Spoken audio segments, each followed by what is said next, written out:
అదే RTV app వార్తల్ని క్షణాల్లో చదివే అవకాశం ఉంటుంది. ఒక న్యూస్ పేపర్, ఒక టెలివిజన్ ఛానల్ మీ చేతుల్లో ఎప్పుడూ ఉంటాయి. మా దంపతులు, మా కుటుంబం చాలా కష్టకాలంలో, అటువంటి కష్టకాలంలో మిమ్మల్ని అన్ని విధాల సహకారం చేద్దాం అన్నటువంటి ఉద్దేశంతో ఈవేళ మీ అంతా నా తాలూకా అభిమానులు. మీ అభిమానులంతా ప్రతి విషయాన్ని కూడా తెలుసుకుందాం అన్నటువంటి ఆత్రం ఉంది. మీ అభిమానులకి ఒకవైపు పార్టీ, మరొక వైపు మా దంపతులు, మా తాలూకా కష్ట నష్టాలు అర్థం చేసుకోవాలి అన్నటువంటి కుతూహలం ఉంది. అందుకే అందరూ ఒక్కసారి అయితే మనం మాట్లాడలేమని ఈవేళ శ్రీకాకుళం మండలం, అదేవిధంగా రేపు గార, అదేవిధంగా పట్టణం, ఇట్లా అందరితో కూడా ఇంటరాక్ట్ అవుదాం, ఏం జరిగింది అన్నటువంటి విషయం మీద క్లారిటీ ఇద్దాం అన్నటువంటి ఉద్దేశంతోనే ఈవేళ ఈ సమావేశాన్ని ఏర్పాటు చేయడం జరిగింది. మీరు కూడా ఎంతో అభిమానంతో అతి షార్ట్ టైం పెర్మిషన్ కోసం పెడితే ఇప్పుడే పెర్మిషన్ వచ్చింది. అటువంటి సందర్భంలో మీరు కొన్ని గంటల ముందు చెప్తే ఆత్రంగా ఈవేళ ఈ సమావేశంలో పాల్గొన్నందుకు మీ అందరికీ మా తాలూకా కష్టకాలంలో మేము ఉన్న సందర్భంలో మీ యొక్క అభిప్రాయాలకి అన్ని విధాలా గౌరవిద్దాం అన్నటువంటి ఆలోచనతోనే ఈవేళ ఈ సమావేశాన్ని ఏర్పాటు చేయడం జరిగిందని చెప్పి నేను ఈ సందర్భంగా మనం చేస్తున్నాను. అధినేత చంద్రబాబు నాయుడు గారు మాకు హైదరాబాద్ రమ్మన్నారు. పార్టీ ఆఫీసులో సమావేశం పెడితే ఎక్కువ మంది ఉంటారు కాబట్టి ఏకాగ్రత లోపిస్తుంది. అటువంటి ఏకాగ్రత లోపించకుండా మనం ఒక ఫ్యామిలీలా మాట్లాడుకుందాం అన్నటువంటి ఉద్దేశంతో ఆయన ఆ నిర్ణయం తీసుకోవడం మాకు ఎంతో ఆనందం అనిపించింది. ఎందుకంటే అక్కడ అమరావతిలో ఈవేళ చాలా బిజీగా ఉంది కార్యక్రమాలు. అటువంటి పరిస్థితుల్లో ఆయన తన గ్రామ గృహానికి పిలుస్తూ ఫ్యామిలీ మెంబర్స్గా మాట్లాడడం, ముఖ్యంగా గంట పైజీలుగా టైం ఇచ్చారు.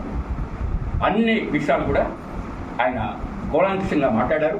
మన మిత్రులు కూడా పెద్దోళ్ళు, వీటి నాయకులు అందరు కలిసి సుమారు ఒక 50 మంది నాతో మీ కుటుంబం వెళ్తుంది, అటువంటి పరిస్థితుల్లో మేము కొద్దిగా సహకారం చేసేవాళ్ళం అవుతాం అన్నటువంటి ఉద్దేశంతో నేను వద్దన్నాను.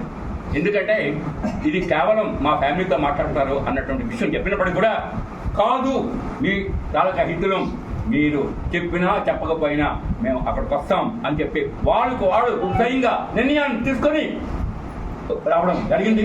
ఆ నిర్ణయం తీసుకొని స్వయంగా వచ్చినటువంటి ప్రతి ఒక్కరికి కూడా నా ధన్యవాదాలు తెలియజేస్తున్నాను. ఎందుకంటే మేము ఎవరికి కూడా రమ్మని చెప్పలేదు, వాళ్ళుగా నిర్ణయం తీసుకున్నారు అని చెప్పి నేను ఈ సందర్భంగా మనం చేస్తున్నాను. అటువంటి సందర్భంలో చంద్రబాబు నాయుడికి అన్ని విషయాలు చెప్పాం కూలంకషంగా. ఆయనకి మాకు సుమారు 45 ఏళ్ళు బంధం ఉంది.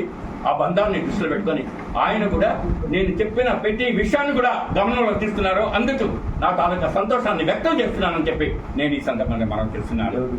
ఆనాడు పార్టీలో విభేదాలు రావడానికి కారణం గురించి ప్రస్తావన మొదలుపెట్టి ఆ వేళ ముఖ్యంగా చెప్పాలంటే మేము కింజాపాళ్ళు, అదేవిధంగా మిగతా మన తాలూకా లక్ష్మణ్ గారి ఫ్యామిలీ అన్ని మిత్రులు. అయితే ఆ వేళ కొంతమందికి టికెట్లు ఇవ్వడం, ముఖ్యంగా ఎర్రనాయుడు గారికి టికెట్ ఇవ్వడం, ఆనాడు ఆ విధంగా శివాజీకి టికెట్ ఇవ్వడం వల్ల గ్రూప్స్ ఏర్పడ్డాయి. వాళ్ళు ఇండిపెండెంట్గా పోటీ చేసేటప్పుడు కేవలం ఎమ్మెల్యేకే పోటీ చేస్తుంటే ఎటువంటి నష్టం జరిగింది కాదు. ఆ వేళ ముఖ్యంగా చెప్పాలంటే ఎంపీకి పోటీ చేయడం వల్ల ప్రతి దగ్గర కూడా చీలికలు వచ్చాయి. ఆ చీలికల్ని ఈ విధంగా ప్రయాణం జరిగింది. అది దాంతో ప్రారంభమైంది అన్నటువంటి విషయం కూడా తెలియజెప్పడం జరిగింది. అది అంతా దృష్టిలో పెట్టుకున్నారు ఆయన. తర్వాత క్రమంలో ఈవేళ ప్రస్తుతం చెప్పాలంటే గ్రూప్ అనేది సూసైడ్, అటువంటి సూసైడ్ ఉండకూడదని చెప్పి మా మిస్సెస్ లక్ష్మీదేవి గారు అధ్యక్షుడు, రాష్ట్ర అధ్యక్షుడు పెద్ద ఆయన అని సుమారు 3-4 సార్లు వెళ్ళారు, రిక్వెస్ట్ చేశారు, 2 ఏళ్ళు తిప్పారు, కానీ ఏ చర్య తీసుకోలేదు అన్నటువంటి నిర్దిష్టంగా నేను చంద్రబాబు నాయుడు గారితో చెప్పడం జరిగింది. రాష్ట్ర అధ్యక్షుడు నిర్ణయం తీసుకోకపోవడం వల్లే ఈ యొక్క కలామిటీ ఏర్పడింది అంది నిర్ద్వందంగా చెప్పడం కూడా జరిగిందని చెప్పి నేను ఈ సందర్భంగా మనవి చేస్తున్నాను. అదే ఆయన ఈవేళ టిక్కెట్ ప్రకటన జరిగిన తర్వాత ప్రతి ఒక్కరు కూడా ఫోన్లో మాట్లాడుతున్న సందర్భం, ఈవేళ ప్రతి ఒక్కరు కార్యకర్తకి పార్టీకి చేయాలి అన్నటువంటి ఉద్దేశంతో ఫోన్ చేస్తే అధ్యక్షుడు 2 సంవత్సరాలు ఏం చేశాడు, ఎందుకు ప్రస్తావన చేశారు అన్నటువంటి కూడా నేను ప్రశ్నించడం జరిగిందని చెప్పి నేను ఈ సందర్భాన్ని మనం చేస్తున్నాను. అటువంటి సందర్భంలో ఆయన కూడా అన్ని వినడం జరిగింది. అయితే ఆయన ఒకటే మాట అన్నారు, నీ గురించి తెలుసు, నీ భావన తెలుసు అన్నది కూడా చెప్పడం జరిగింది. అది చాలా సదృఢ్యాలతో మా అబ్బాయిలు నేను అందరు కలిపి ఆయనతో మాట్లాడాం. అయితే పత్రికల్లో కొన్ని దగ్గరలో వచ్చాయి, కొంతమంది బాగానే రాశారు, కొన్ని పత్రికలు అన్నమాట వాళ్ళ అభిప్రాయాల మేరకు రాశారు. నేను ఈ సందర్భంగా కూడా చెప్తున్నాను, ప్రెస్ అనేది ముఖ్యంగా చెప్పాలంటే 4వ స్తంభం. అటువంటి పరిస్థితుల్లో ఈవేళ ప్రెస్ మీటింగ్ పెట్టడానికి కారణం ఏంటంటే reality should be told to the press అన్నటువంటి ఉద్దేశంతో మీ అందరికీ పిలవడం జరిగిందని చెప్పి నేను ఈ సందర్భాన్ని మనం తెలుస్తున్నాను.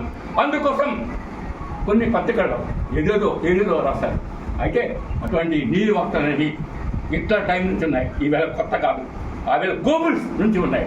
అది ఆ నీలి వార్తలు, ఆ నీలి వార్తకి వగసే విధానం నాకు లేదు. అయితే బాధ్యతాయుతంగా ప్రజాస్వామ్యంలో వార్తలు అనేవి నిర్దిష్టంగా రాయాలి, లేదంటే మమ్మల్ని అడిగితే సమాధానం చెప్పడానికి సిద్ధంగా ఉన్నాం అని చెప్పి నేను ఈ సందర్భంగా మనం చేస్తున్నాను.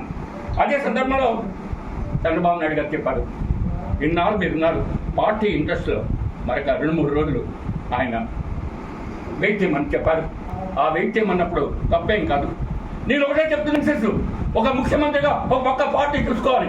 మరిన్ని వీడియోస్ కోసం ఛానల్ ని సబ్స్క్రైబ్ చేయండి, లేటెస్ట్ అప్డేట్స్ కోసం వాట్సాప్ ఛానల్ ని ఫాలో చేయండి అండ్ లింక్ డిస్క్రిప్షన్ లో ఉంది.